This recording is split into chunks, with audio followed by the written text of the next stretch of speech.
you haven't played any games since we saw you last, but you talked about kind of some of the things you wanted to accomplish in that week, bringing along some freshmen, developing some systems. Like, what have you accomplished?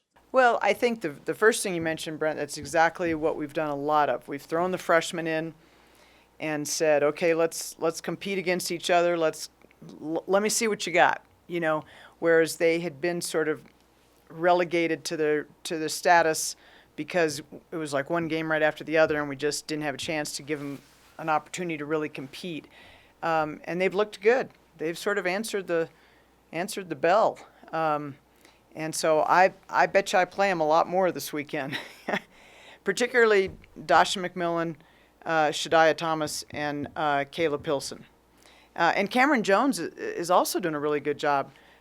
It just so happens we have a little more depth at her position than we do at some of the others that are likely to have an opportunity. But I think all four of those players, I want to see them on the court, and I just think we sort of have to bite the bullet and go for it. See what happens, see how they do. They'll make mistakes, but it's not like other people don't make mistakes too. So they did a good job. I'm excited to see them play. Do you think you're going to have a home field advantage, or home court advantage at all this week, being that you haven't played there many times? We haven't been home. Oh, I think it always helps some, certainly, to be at home. I think the best thing is that the other guy's not at home. Even if we are not feeling as comfortable because we've been on the road so much and played so many games on the road, at least the other guy's not quite as comfortable as they might be on their court. Vegas in particular has a strange court and a tough court to play on. So I'm kind of glad we don't have to go out there and ride in the elevator and do all that routine. They play in that gym right next to Thomas and Mack. And it's a tough place to play. Coach, I was just going to say happy National Girls and Women in Sports Day. I was just going to ask, this year has been so crazy. How much would it have meant for you guys to be able to do something where you could actually have some people in and celebrate this day and reach out and do something maybe to some youth players around the area? Instead, you guys are just sort of stuck and we're on a Zoom call. Right. Anytime we can do something to get particularly the young girls in our community excited about playing sports, we want to do it. I think I was as devastated about camps being canceled as anything. We love doing camps, and all the young girls that are interested in basketball in the community come to the camps, and we have so much fun with them and get them excited about the sport. The National Girls and Women in Sports probably means more to me personally even than it does to my players, because I have been there sort of from the beginning. I was really fortunate to just land in the time that I did for athletics for women, and I got to watch it grow from the very beginning. And whereas nowadays I think a lot of the high school athletes and college athletes, they sort of take it for granted that they have all these great things like uniforms and competitions and airplanes and and getting to be on TV and that sort of thing. None of that was there when I started, that's for sure. We all know that nothing can replicate game speed. So whoever you put on the coach or the floor this week, whether it's your freshmen, sophomores, upperclassmen, has it been a benefit or a hindrance not having played a game in 2 weeks for whoever you put on the court? I think it's a challenge. There's no question. It's hard to just have that grit that only a game can give you if you don't play for a while.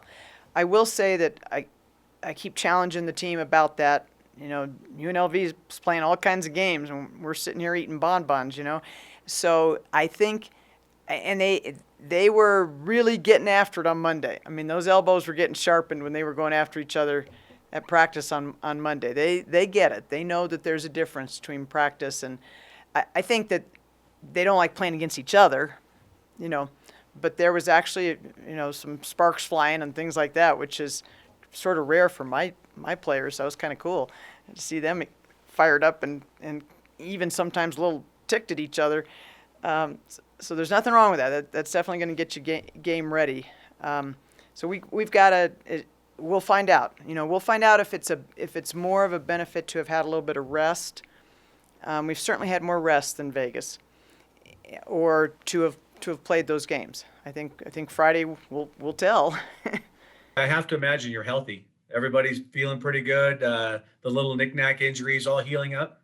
Yeah, I mean, Kaylin's got a big old brace on her nose, and that always takes a while to get used to.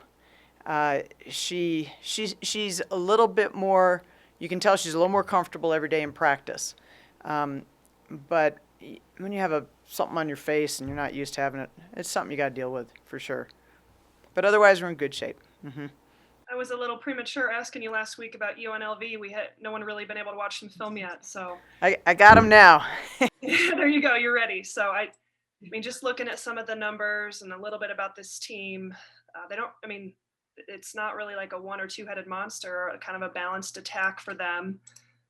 What are some keys that you have to get? What you guys have to be successful with on Friday and Sunday to come out with some wins? Well, first off, I think Lindy LaRoque has just done a really great job with that team.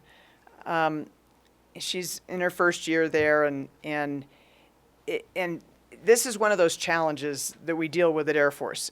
This was a team we thought we might gain a little ground on because they lost so much from last year, but darned if they don't have their foundation being a bunch of transfers. They have a transfer from Minnesota, 6'3" transfer from Minnesota. They have a junior college transfer who's playing really well for them, and even Bailey, who's been there for a little bit, she's a transfer also, and so that's their foundation.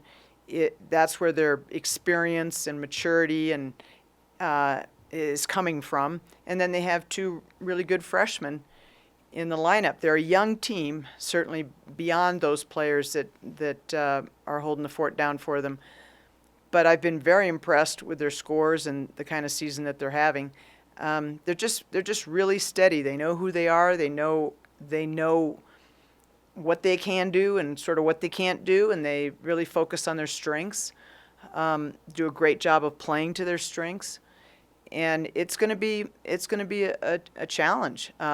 They have great size. They're very long, and a lot of excellent post play. And then Bailey Thomas, who's their point guard, this is her first year really playing point guard, but she's just doing such a solid job for them. And they do everything pretty well. They're not great three-point shooters, but enough to keep you honest. And when you've got a post presence like they have, their freshman post player is really going to be something by the time she gets to be a junior and a senior. But she's a definite mainstay for them. And then the transfer from Minnesota, the 6'3", is the other post player, and she can hit the three and just knows the game really well. So we will have our hands full, no question. Let me just pick on one stat, and I feel like this will be a good one, especially when you're talking about beating each other up in practice. The rebounding numbers. Yes. They seem like they're a really good rebounding team. Really good rebounding team. Huge stat. Yes, and it's because they've got such good size across the front line, and they're patient. They know what they're looking for, and so everybody knows what they're looking for. When that shot goes up, everybody knows that shot's going up, and we're going to have our hands full keeping them off the boards. That's definitely a big part of it. They're not a huge transition team, but they are a very opportunistic transition team. And so, and I think, Bailey has a lot to do with that. She plays a ton of minutes, and she's just really steady for them. And she can hit the three. So if there's any way we can speed them up, we're going to try to do it.